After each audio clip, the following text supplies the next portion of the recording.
김경래의 최강 시사. 네, 김경래의 최강 시사 듣고 계십니다. 민식이법 관련해 가지고요 여러 가지 얘기들이 나오고 있습니다. 이게 이제 쉽게 얘기하면은 이게 너무 가혹한 거 아니냐라는 문제 제기를 하시는 분들이 일부 있어요. 그래가지고 뭐 국민청원 올라가고 있고요. 뭐 비슷하게 좀 비교하는 게 윤창호법. 이게 음주운전하고 이게 형량이 비슷하면 이게 말이 되냐? 과실도 뭐 고의 과실이 없는데 이렇게 처벌이 강하면 되겠냐? 뭐 이런 건데 요 논란 좀 한번 좀 다뤄보겠습니다. 교통사고 전문 변호사입니다.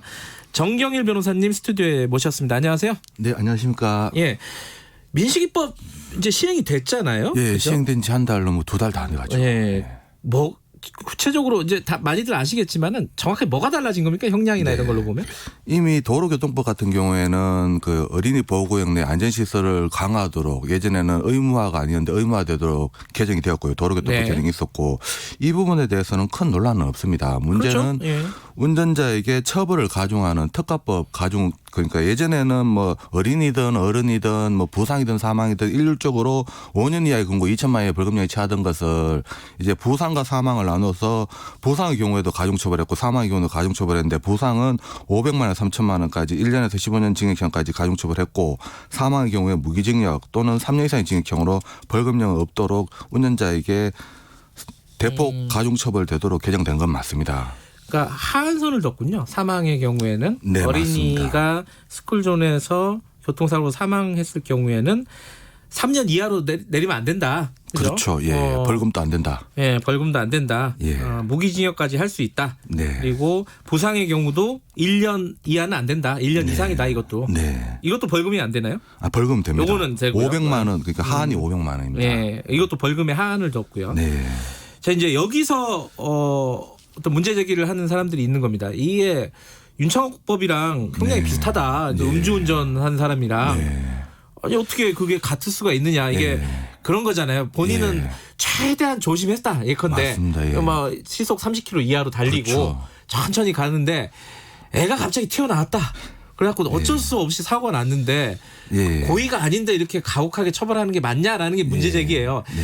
어떻게 생각하십니까? 이게 이제 핵심인데. 네, 이제 형평성을 따질 때는 형식적 형평성도 고려해야 되면 실질적 형평성도 고려해야 됩니다. 윤창호법 같은 경우에는 운전자의 비난 가능성에 초점을 맞춰서 가중처벌하는 것이고 네. 민식이법은 피해자 보호에 중점을 맞춰서 가중처벌하는 것입니다. 이러한 법은 지금 살인죄 같은 경우는 법정형이 5년 이상 징역형 돼 있지만 네. 아청법이나 성폭법에는 사망이 이르지 않아도 10년 이상의 징역형인 경우가 많습니다. 피해자를 보호하기 위해서 법이 어떤 특단의 조치를 취한 것으로 봐야 되고 네. 이와 같이 또 억울한 운전자라고 이제 어떤 보면 뭐 진짜 억울한 운전자는 당연히 무죄 받아야 될 것이고요. 이제 보통 과실이 경미한 억울한 운전자 이러한 경우에는 이제 뭐 벌금형이 없다 이 부분에 대해서 자꾸 이야기하는데 이전에 먼저 검찰 단계에서 기소유예도 가능하고 또 법원에서도 집행유예 당연히 가능합니다. 무조건 교수 가는 것도 아니고 장량 감경되고요. 정작 또 운전자가 이렇게 억울하다면 헌법소원을 제기할 수 있는 제도도 다 마련돼 있고요. 네. 이런 거 논하기 이전에 상대편은 어린이가 사망했습니다. 생명이 침해됐습니다. 예. 그런데 이제 벌금이나 뭐 어떤 직장을 이야기한다는 게 과연 말이 되는지에 대해서 의문이 들고 지금 문제는 이런 일이 일어난 게 하나도 없습니다. 그런데 사실 민식이법은 이 법이 만들어지게 된 계기가 어떻게 되냐면 어린이 한 명만 사망해서 생긴 법이 아닙니다. 그렇죠. 기존의 어린이 보호구역이 이미 만들어졌는데도 어린이가 계속 사망하고 하니까 몇십 명, 몇백 명 어린이가 사망하니까 만들어진 겁니다. 어떤 결과가 있고 법이 탄생이 됐는데 네. 지금 탄생될 때도 찬반 논란에 대해서 분분했습니다. 그래도 그 국회의원 입법기관에서는 대부분 다 찬성해서 만들어졌고 네. 그런데 지금 어떤 문제가 일어난 것이 아니라 우려만 일어났습니다. 아. 그런데 우려만 일어났고 아무런 어떤 사망사건도 지금까지 일어난 것도 없고 지금 기존에도 사망사건이 2018년 기준으로 한다면 3명밖에 없었습니다. 극히 이례적인 경우고 본인이 운전에 대해서 조심한다면 이러한 일은 일어나지 않을 것이고 헌법소원이나 어떤 다른 부분도 충분히 있기 때문에 아직은 지켜봐야 되지 않나 그러니까 생각합니다. 지금 시행한 지 한 2달 됐다고 하셨잖아요. 네. 민식이법으로 가중처벌 받은 사례가 그럼 당연히 지금은 아직은 나올 수가 없죠. 그죠? 네. 뭐 재판을 받아야 되는 거니까. 그죠? 재판 기간을 따진다면. 근데 이제 이 부분인데요. 이게 좀 과하다라고 주장하는 사람들의 논리는 네. 과실을 범하지 않으니까 고의도 없고 과실이 없는데도 사고가 났으면은 처벌받는 게 이게 불합리한 거 아니냐라는 거예요. 이거 어떻게 보십니까, 전문가로서는? 좀 어떻게 보면 오해의 소지가 상당히 많은데요. 그래요? 과실도 없는데 처벌받는다. 무과실 책임을 지는 것이 아닙니다. 운전자에게 어린이의 안전에 유의하거나 제한 속도를 위반했을 때 처벌받는 것이지 이러한 경우를 처벌받는다면 법을 탓할 것이 아니라 죄 없는 사람을 처벌하는 경찰이나 검찰이나 법원을 탓해야 되는 부분입니다. 과실이 없어도 처벌받는다. 이건 오해네요. 네. 과실이 있어야 되는 거네요. 명백한 오해입니다. 어. 대한민국 형법에서 어떤 과실이나 아무런 죄가 없는데 처벌한다는 법은 극히 이례적인 경우가 아니라면 원칙적으로 처벌하지 않습니다. 그러니까 어린이 안전을 위해서 주의해야 된다라는 게 너무 폭넓지 않느냐. 네. 이게 뭐 약한데 뭐 귀에 걸면 귀걸이고 코에 걸면 코걸이 아니겠느냐라는 예. 걱정을 하는 사람들에 대해서 뭐라고 말씀하시겠어요? 이 부분에 대해서는 기존에도 이미 어린이 안전에 유의하면서 운전하라는 주의 의무는 이번에 생긴 게 아니라 예. 이미 교통사고 처리 특례법 12대 중과실로 이미 포섭돼 있었습니다. 10년 동안 이미, 원래 있었어요? 네. 10년 동안 그래요? 이미 이 의무 규정에 대해서 이야기했었고 법원은 충분히 판단해오고 있었고 또 네. 그러면 일단 구체적으로 이야기는 해야 되는데 어린이 안전에 유의하라. 이 말은 운전자에게는 안전운전 주의 의무가 있습니다. 여기에다가 어린이 보호구역이니까 어린이의 특수성을 더 고려하라는 취지로 보시면 됩니다. 예. 그럼 이제 구체적으로 어떻게 운전자가 운전해야 되느냐. 제한속도 지키는 건 기본이고요. 악셀에 발 올리는 게 아니라 브레이크에 발 올리셔야 되고 어린이가 언제 어디서 튀어나올지 모르는 걸 염두에 두고 운전해야 되고 튀어나오면 그냥 브레이크 밟는 게 아니라 풀 브레이크 밟아야 됩니다. 앞만 봐서는 안 되고 좌우 봐야 되고 이 정도는 기본적으로 다른 나라에서 다 하고 이 정도는 해야지 뭐 본인이 억울함을 말할 수 있지. 이것도 다 안 한 상태에서 억울함 말한다는 것은 어떻게 보면 자기가 잘못을 해놔놓고 처벌 안 받겠다는 말밖에 안 됩니다. 그래요.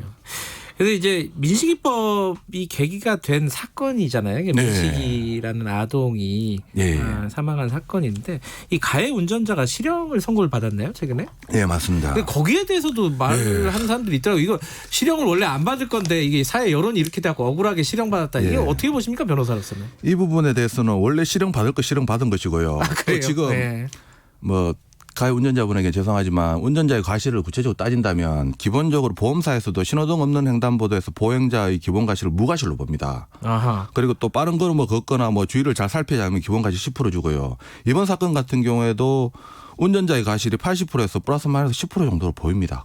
어떻게 보면 거의 80%의 과실을 잘못했는데 네. 지금 이야기 나오는 것은 운전자가 억울한 피해자라고 이야기하는 것부터 본다면 아직까지도 우리 운전 문화가 많이 개선돼야 될 것으로 보입니다. 그리고 또 실형 부분에 2년은 지금 교통사고 치사 같은 경우에 기본형이 8월에서 2년까지고 네. 그다음에 가중사유가 있는 경우에 1년에서 3년까지입니다. 그러면 그 가중사유에 있는 그 중간 지점에서 무색무취하게 판사님 판단한 것입니다. 민식법은 소급 적용되지도 않고요. 그러니까 민식이법이 아니더라도 기존의 교통사고 관련된 법안으로도 예. 충분히 받을 수 있는 형량을 받은 거다, 변호사로서 보시기에는. 예, 기존에 받는 그 오히려 검사님은 그 법정 최고형이 5년 구형했는데 민식법 상당히 의식했는데 선고는 민식법 의식 안 하고 무색무취하게 판단한 것으로 보입니다. 요거 변호사님한테 한번 여쭤보고 싶네요. 예. 민식이법 관련해 가지고 막 개인 그 민식이 부모님들 개인 예. 사생활 막 공격하는 사람들 많아요. 예. 요새. 근데 뭐 그 중에 하나가 7억을 요구했다, 가해자 보험사에. 예. 예. 이거 문제 있는 거 아니냐, 너무 과한 거 아니냐. 예. 어떻게 보십니까, 변호사로서는? 근데 이 부분은 네. 사실 가해자한테 직접 피해자가 요구한 것도 아니고 보험사에서 제가 주로 하는 소송이 보험사를 상대로 피해자가 받지 못한 돈을 소송에서 받아주는 역할을 하는데요. 예. 소송할 때는 원칙적으로 판결 금액을 딱 청구하지는 않습니다. 과다 청구할 수밖에 없습니다. 예. 깎이는 부분이 당연히 생기기 때문에 또 예상치 못한 부분이 생기기 때문에 네. 또 그런 부분에 대해서 청구한 것이고 그 금액은 산정해봐야 되는 것이고 또 그 금액을 산정하는 것은 사실 피해자가 산정하기보다는 법률 전문가인 변호사가 산정해가지고 이 금액 정도로 청구하려고 하는데 예. 어떻습니까? 라고 말하면 피해자에서는 거기에 대해서 뭐 금액에 대해서 압니까? 그냥 따르지. 예. 그런 식으로 이루어지는 절차에 대해서 뭐 요구했니 뭐 말을 했니 안 했니라고 하는데 실제 어떻게 보면 소송을 한번 해보신 분이라면 충분히 다 아시는 분이라 생각합니다. 알겠습니다. 변호사님 시원시원하시네요. 알겠습니다. 아, 오늘 예. 여기 뭐 민식이법 관련해서 여러 가지 좀 논란이 있는데 정리를 잘 해주셨습니다. 먼저 안전운전부터 신경 써라. 네, 그죠? 맞습니다. 예, 예. 지금 과한지 안 과한지는 조금 더 지켜보자. 예. 지금 상황에서 과하지 않다. 네. 예, 여기까지 듣겠습니다. 고맙습니다. 예, 감사합니다. 교통사고 전문 변호사 정경일 변호사님이었습니다. 김경래 최강시사 오늘 여기까지 하겠습니다. 저는 뉴스타파